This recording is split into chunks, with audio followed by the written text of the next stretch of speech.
Hi friends, मैं DS Yadav DS math planet में आप सभी का बहुत बहुत स्वागत करता हूं। आज हम पढ़ने जा रहे हैं एनसीईआरटी 10th का एक बहुत ही खूबसूरत टॉपिक एप्लीकेशंस ऑफ ट्रिगोनोमेट्री। इससे पहले हमने 5-6 वीडियो में ट्रिगोनोमेट्री को खत्म किया और आज हम पढ़ेंगे एप्लीकेशन ऑफ ट्रिगोनोमेट्री। तो आप हेडिंग लगा लीजिए एप्लीकेशंस ऑफ ट्रिगोनोमेट्री। इसका एक और नाम भी होता है, जैसा कि आप जानते होंगे, इसका एक और नाम होता है हाइट एंड डिस्टेंस। इसे हम हाइट एंड डिस्टेंस के भी नाम से जानते हैं। हाइट का मतलब होता है ऊंचाई और डिस्टेंस का मतलब होता है दूरी। यानी कि ऊंचाई से हमें दूरी को देखना या फिर दूरी से ऊंचाई को देखना।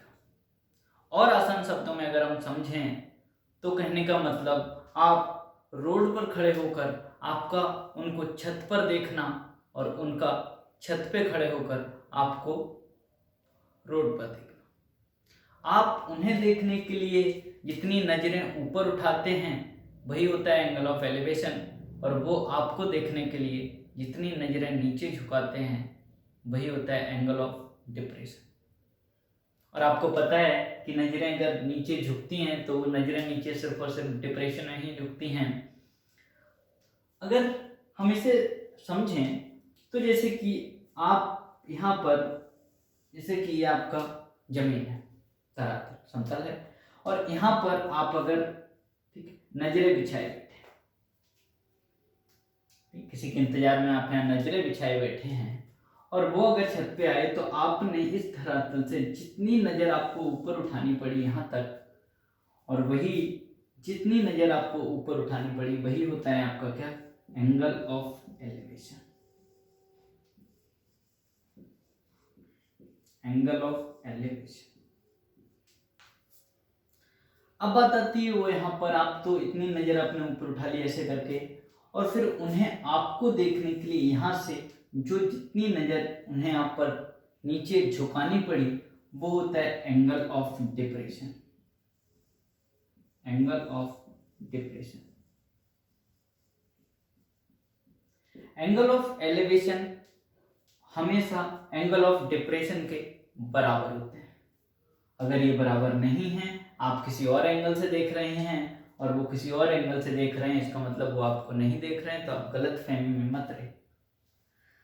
चलिए फिलहाल कोई नहीं, ठीक है। ये बराबर क्यों होते हैं? ये बराबर होते हैं, अल्टरनेट इंटीरियर एंगल्स होते हैं, इसलिए ये बराबर होते हैं। अगर हम बात करें एंगल ऑफ एलिवेशन और एंगल ऑफ डिप्रेशन, अच्छा अगर हम इस एंगल की बात करें तो इस एंगल के सामने ये क्या होगा? आपको पता है परपेंडिकुलर, ये बेस और ये हाइपोटेन्यूज।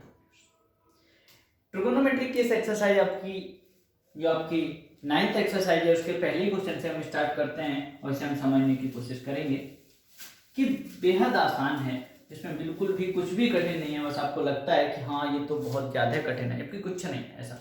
आइए देखते हैं। देखिए पहला क्वेश्चन आपका क्या कहता है, a circus artist is climbing a 20 metre long rope. एक सर्कस वाला पर्सन है जो तमाशा दिखाने आया हुआ है, वो एक 20 मीटर की लंबी रस्सी पर चढ़ता है, which is tightly straight and tied from a top of a vertical पोल।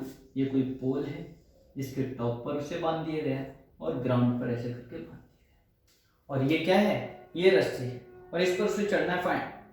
और कितनी लंबी रस्सी है? आप कहेंगे ये रस्सी है 20 मीटर। फिर क्या दिया? If the angle made by the rope with the ground, angle एक ग्राउंड से जो भी रस्सी ये एंगल बना रही है वो कितना है? 30 डिग्री। और पूछा है find the height of the tower. Tower की हाइट पता करना है, ये एच पता करना। एक बात बताओ, ये एंगल आपको पता है, इस एंगल के सामने इसे हम क्या कहेंगे? आपको पता है परपेंडिकुलर। ये 90 डिग्री है तो इसके सामने इसे क्या कहेंगे? हाइपोटेन्यूज। और परपेंडिकुलर और हाइपोटेन्यूज में रिलेशन किसके साथ होता है? आप कहेंगे तो होता है साइन के साथ। तो ये लगा देते हैं, sine 30 is equal to perpendicular जो कि कौन है? h अपॉन हाइपोटेन्यूज, ये कौन है? 20। साइन 30 की value 1/2 is equal to h upon 20 से आप ऐसे करके काट देंगे, ये 10 हो जाएगा। क्रॉस मल्टीप्लाई अगर करा दें तो h बराबर आ जाएगा 10 मीटर। यानी कि जो पोल है उसकी हाइट कितनी है? 10 मीटर। बेहद आसान क्वेश्चन। अगले क्वेश्चन की अगर हम बात करें, क्वेश्चन नंबर 2,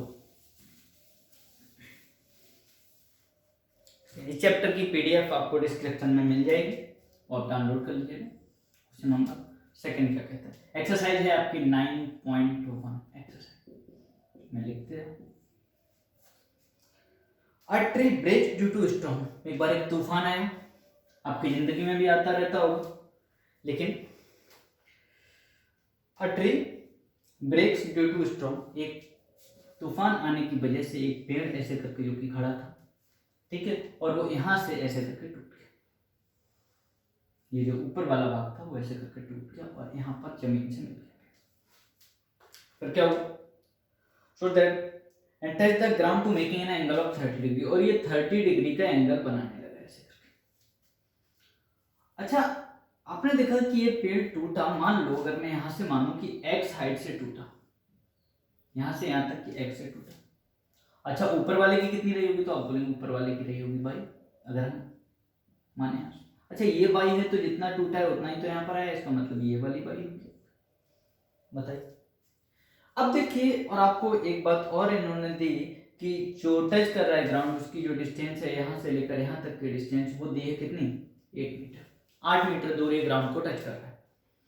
अगर मैं बात करूं यहाँ से, मैं कहूँ मुझे x पता करना है, तो आप बोलेंगे अगर x पता करना है तो फिर ये कितना है, 30 डिग्री।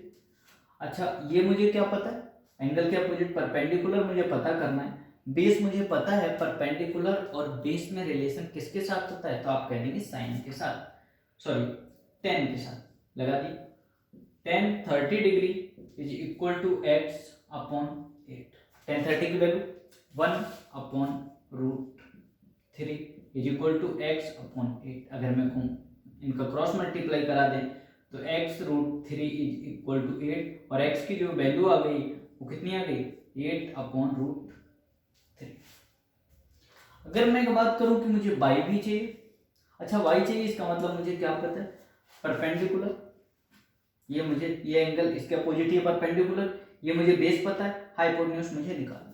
बेस और हाइपोटेन्यूज में रिलेशन किसके साथ होता है, तो आप कहेंगे cos के साथ। एक बार हमने cos 30 लगा दिया, cos 30 की वैल्यू होती है कितना, 8/y, और cos 30 की वैल्यू कितनी होती है, तो आप कहेंगे cos 30 की वैल्यू होती है √3/2 इज इक्वल टू 8/y।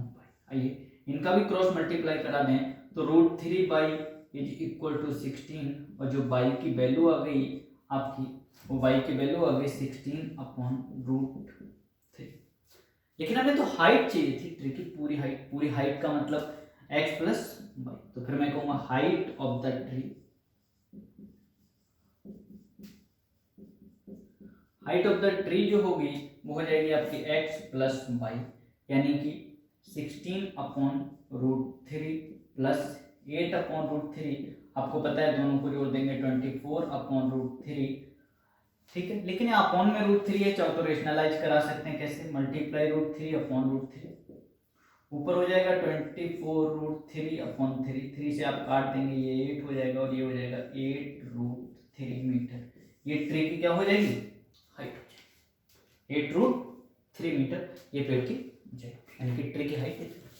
आगे हम बात करें क्वेश्चन नंबर 3 की।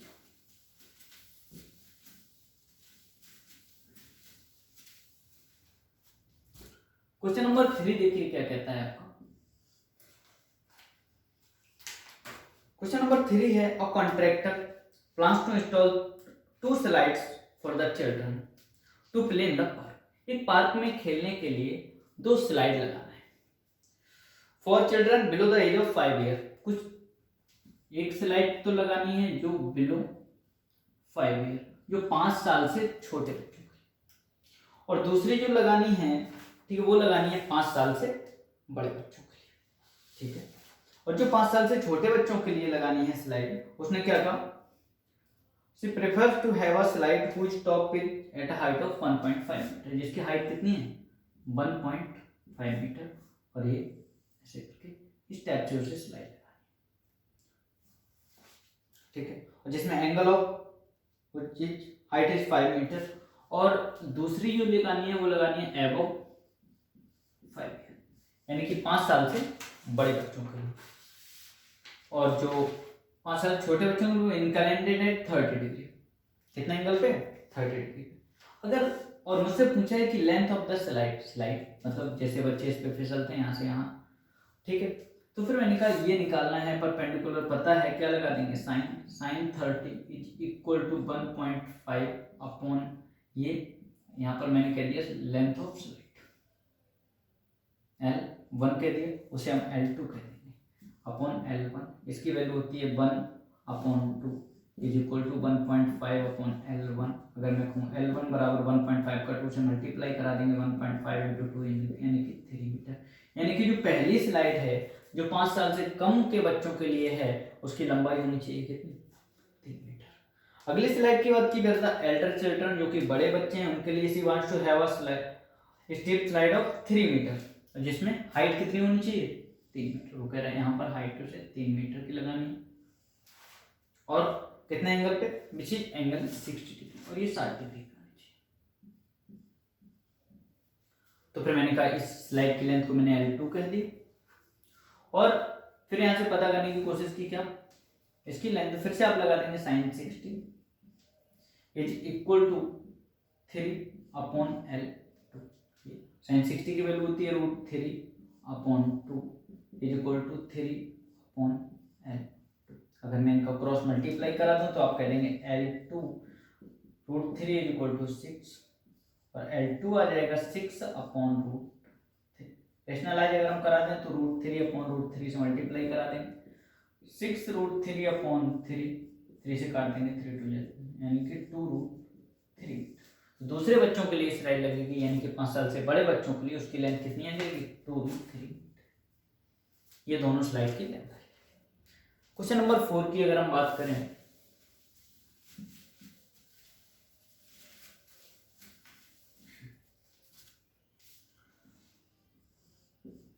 क्वेश्चन नंबर 4 देखिए क्या कहता है, the angle of elevation of the top of a tower from a point on the ground. ये कोई टावर है ऐसे करके, इसमें एंगल ऑफ एलिवेशन दिया हुआ है कहां से, ग्राउंड से, which is 30 metre away from the foot, जो कि फुट से 30 मीटर दूर है।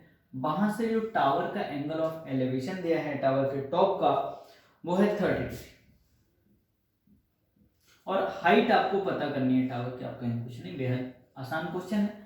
अगर मुझे परपेंडिकुलर पता है, बेस पता है, परपेंडिकुलर बेस में रिलेशन किसके साथ होता है, tan के साथ, तो फिर ये लगा देते हैं tan 30 degree is equal to h upon 30। tan 30 की वैल्यू कितनी होती है, तो आप कहेंगे 1/√3 is equal to h upon 30। Cross multiply करा देंगे h √3 इज इक्वल टू 30 और h की जो वैल्यू आ जाएगी वो आ जाएगी 30 अपॉन √3। फिर से आप रेशनलाइज करा देंगे √3 अपॉन √3 से मल्टीप्लाई करा देंगे, ये हो जाएगा 30 √3 अपॉन 3 से आप काटेंगे कितना आ जाएगा 10 और ये आ जाएगा 10√3 metre. This is the height of the tower. आगे हम क्वेश्चन नंबर 5 की बात कर लेते हैं। देखिए कुछ नहीं, आधा खेल तो अगर आपने इसका फोटो बना लिया, यानी कि अगर आपने इसका चित्र बना लिया तो समझिए आधा खेल खत्म हो गया। क्वेश्चन नंबर बात करते हैं कौन से, 5। A kite is flying at a height of 60 metre above the ground. एक कोई पतंग है जो कि यहाँ पर ऐसे करके, पतंग तो चौकोर होती है, ऐसे करके उड़ रही है, कितने ऊंची, 60 मीटर। कहाँ से, ग्राउंड से, और एक धागे से ऐसे करके ये बंधी हुई है ऐसे करके यहाँ से, ठीक है। क्या कहा, a kite is flying at a height of 60 meter above the ground. The string is attached to the kite is temporarily tied to the point on the ground. कुछ देर के लिए ग्राउंड पे एक पॉइंट है, उसे स्ट्रिंग को बांध दिया गया। फिर क्या हुआ, the inclination of string with the ground is 60 degree. जो यहाँ से ग्राउंड से इंक्लाइनेशन है वो कितना है, 60 degree. Find the length of the string. String की लेंथ पता करनी है, आपको पता है ये अगर स्ट्रिंग की लेंथ पता करनी है तो फिर आपको पता है एंगल के अपोजिट परपेंडिकुलर पता है, हाइपोटेन्यूज आपको पता करना है। परपेंडिकुलर हाइपोटेन्यूज में रिलेशन होता किसके साथ है, फिर से लेंगे साइन के साथ।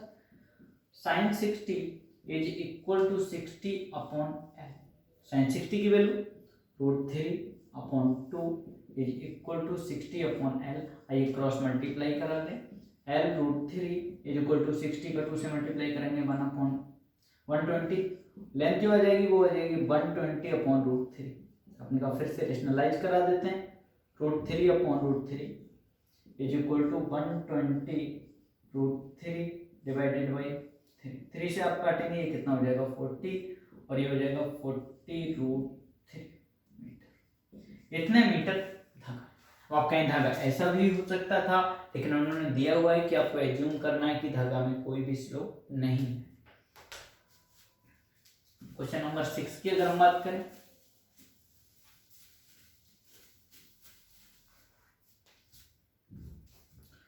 क्वेश्चन नंबर 6 देखिए क्या कहता है। 1.5 मीटर टॉल बॉय, एक लड़का है जिसकी हाइट कितनी है 1.5 metre.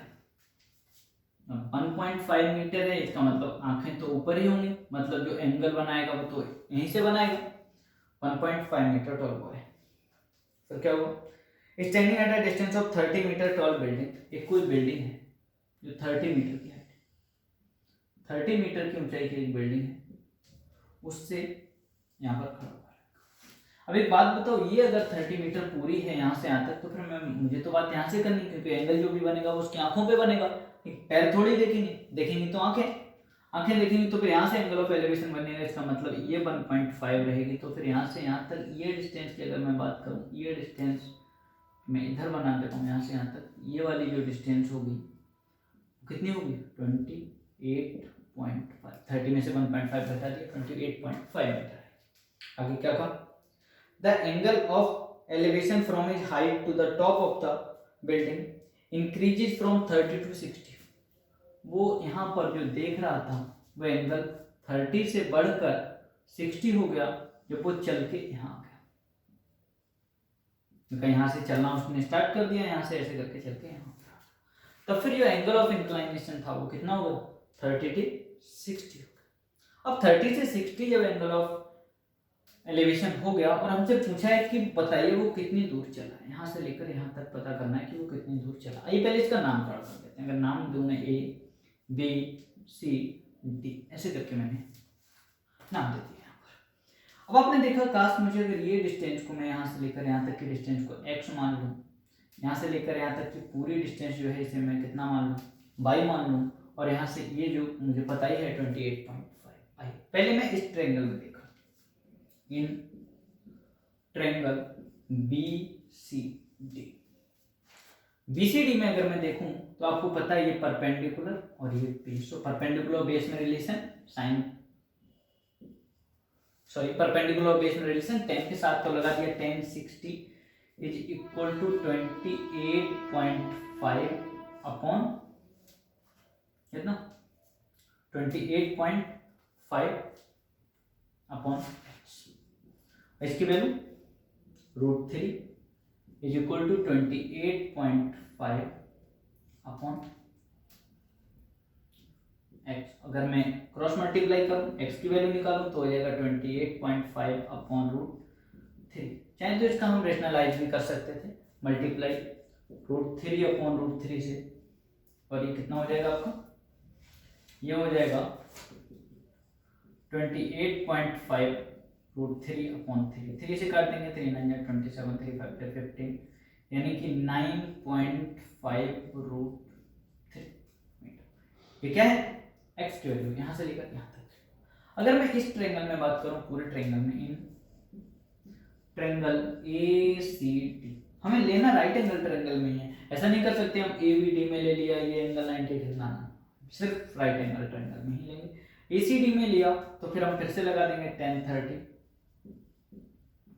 Is equal to 28.5 upon कितना 28.5 अपॉन बाई, ये 1 अपॉन √3 10 30 की value upon is equal to 28.5 upon by. Cross multiply अगर मैं यहाँ से करा दूँ तो बाई की वैल्यू आ जाएगी 28.5 √3। बट मुझे ये नहीं निकालना था, मुझे निकालना था कि AB निकालना था कि उसने डिस्टेंस कितनी चली है। तो मैंने कहा वॉक डिस्टेंस जितनी उसने चली है, walk distance is equal to, मैंने कहा टोटल तो बाई था जिसमें से x बची है, तो फिर चली कितनी है, तो आप कहेंगे बाई माइनस बाई कितनी थी 28.5 √3 माइनस 9.5 √3। माइनस करा देते हैं, माइनस अगर करा देंगे तो कितना हो जाएगा 0 और 28 में से आपको पता है 9 अगर हम घटा दें तो कितना बचेगा 19 और ये हो जाएगा 19 √3 मीटर।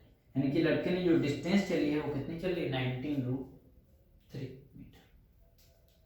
उम्मीद करता हूँ समझ पाए होंगे, नहीं समझ में आए तो वीडियो को आप रिपीट करके फिर से देखिए। उसके बाद बात करते हैं क्वेश्चन नंबर 7। इस साइड 6 था 5 था। क्वेश्चन नंबर 7 की बात करें अगर हम, क्वेश्चन नंबर 7 देखिए क्या कहता है। क्वेश्चन नंबर 7 है from a point on the ground the angle of elevation of the bottom and the top of a transmission tower. एक ट्रांसमिशन टावर है fixed at the top of 20 metre high building. एक building है ये 20 metre high और इसके ऊपर एक tower fix करा दिया। ये कोई टावर था, ये ऐसे करके फिक्स करा दिया और यहां से इसके जो बॉटम, ये टावर का बॉटम है और टावर का टॉप है।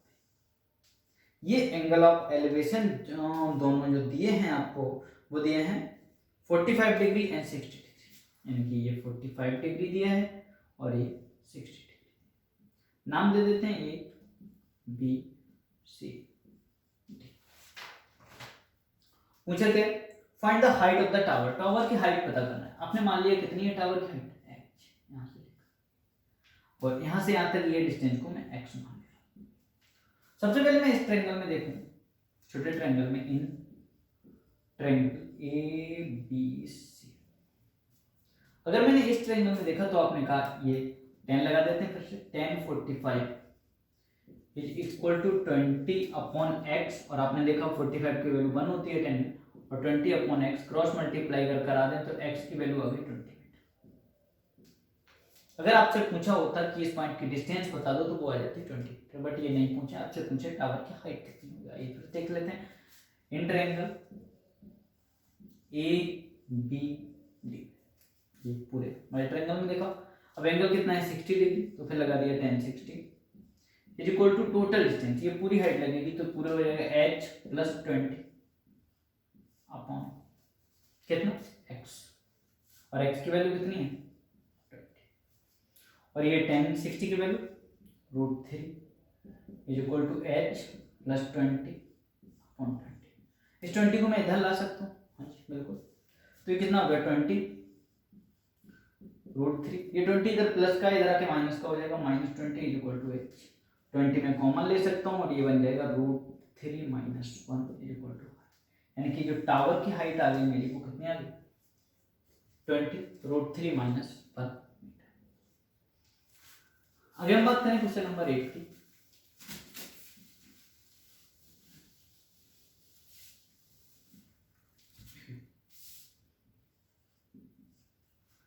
क्वेश्चन नंबर 8 देखिए क्या कहता है। A statue 1.6 metre tall stand on the top of a pedestal. ये कोई पेडेस्टल है स्टैंड, ये मैं मान ले रहा हूँ ये पेडेस्टल है और उसके ऊपर एक स्टैचू लगा दी गई जिसकी लंबाई कितनी है 1.6 metre.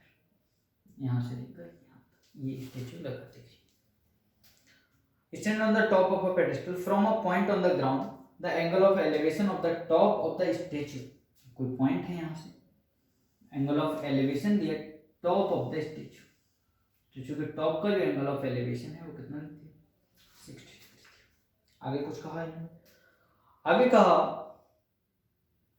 The angle of elevation of the top of the statue is 60 degree and from the same point the angle of elevation of the top of the pedestal यानी कि जो स्टैंड लगा हुआ है उसके टॉप का जो एंगल ऑफ एलिवेशन है वो दिया 45 degree.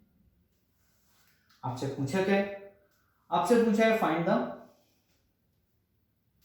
The height of the pedestal. इस पेडेस्टल की हाइट आपको आपने कहा ये से h मान लिया जो भी हाइट आपसे पेडेस्टल पूछे, ये h माना और ये आपने क्या कर दिया x कर दिया। यहां से नाम भी दे देते हैं ए बी सी डी। तो सबसे पहले देखा इन ट्रायंगल ए बी सी, इसमें देखा क्या लगाएंगे 10 लगाएंगे। 10 45 is equal to h upon उसकी value 1 is equal to H upon X, यानी कि जो एक्स की वैल्यू आ गई वो किसके बराबर है, एच के बराबर। ऊपर वाले बड़े ट्रायंगल में देखें तो आप कहेंगे in triangle A B D, A B D में अगर जब लगाया तो आप फिर से लगा देंगे भाई tan 60 degree is equal to total H plus 1.6 upon X, और एक्स की वैल्यू किसके इक्वल है, एच के इक्वल, यहाँ लगा दिए। इसकी value √3 H plus 1.6 upon H, H को इधर लेकर आए तो कितना हो गया एच √3, इस एच इधर लेके आके माइनस का एच हो जाएगा इज इक्वल टू 1.6। क्या मैं एच कॉमन ले लूँ यहाँ से, ये आ जाएगा √3 minus 1 is equal to 1.6, but मुझे एच निकालने हैं तो आइए मैं कैलकुलेशन बाकी की यहाँ कर देता हूँ। H equal to 1.6 upon √3 minus 1, rationalise कराएंगे। रेशनलाइज कैसे कराते हैं, माइनस में है तो प्लस से कराएंगे, मल्टीप्लाई √3 प्लस 1 अपॉन √3 प्लस 1, ऊपर अगर भी मल्टीप्लाई तो 1.6 √3 प्लस 1 अपॉन, नीचे a plus B minus B का फॉर्मूला लगेगा, √3 का स्क्वायर करेंगे तो कितना हो जाएगा 3 और minus 1 equal to 1.6 √3 plus 1 upon 2 से डिवाइड किया कितना हो गया 0.8 इक्वल टू, तो ये आ गया 0.8 √3 plus 1। This is the height of the pedestal, pedestal की हाइट इतनी है। आगे हम बात कर लेते हैं क्वेश्चन नंबर 9 की।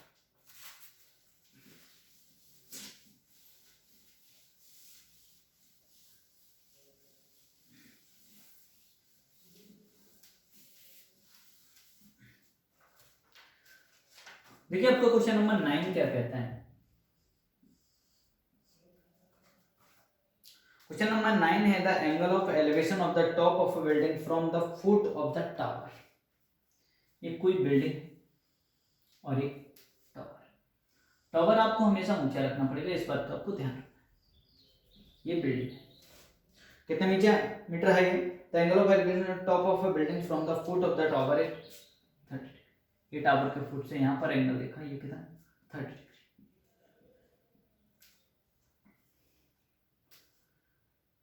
And the angle of elevation of the top of a tower from the foot of the building, और बिल्डिंग के फुट से जो टावर का एंगल है वो कितना है 60 डिग्री, ये 60 डिग्री। आगे देख, if the tower is 50 metre high, tower कितना ऊंचा है 50 मीटर। आपसे पूछो क्या find the height of the building, building की हाइट आपको पता करना है। बोले मान लिया एच हो, इस डिस्टेंस को क्या मान लिया एक्स, यहाँ से लेकर यहाँ, नाम भी दे दिया ए बी सी डी। पहले जिस वाले में पता है उससे निकाल लेते हैं, तो आपने लिखा ये triangle A B D, A B D में आप क्या लगाएंगे 60, यानी कि tan 60 is equal to 50 upon X. इसकी वैल्यू √3 50 अपॉन एक्स, एक्स की वैल्यू हो जाएगी एक्स, अगर मैं एक्स इक्वल टू हो जाएगा 50 अपॉन √3। आगे हम बात करें इस तरह वाले ट्रायंगल की, तो आपने देखा ये ट्रायंगल ए बी सी, फिर से लगा दिया tan 30 is equal to H upon X, इसकी value 1 upon √3 is equal to H upon X की वैल्यू कितनी 50 अपॉन √3। आइए क्रॉस मल्टीप्लाई करा देते हैं, ये हो जाएगा H √3 is equal to 50 upon √3। H equal to आपको निकालना है तो 50 अपॉन √3 इंटू √3 कितना हो जाएगा 3, इसे आप कह सकते हैं 16 होल 2/3 मीटर। किसकी हाइट हो जाएगी बिल्डिंग। आगे क्वेश्चन नंबर 10 की बात कर लेते हैं।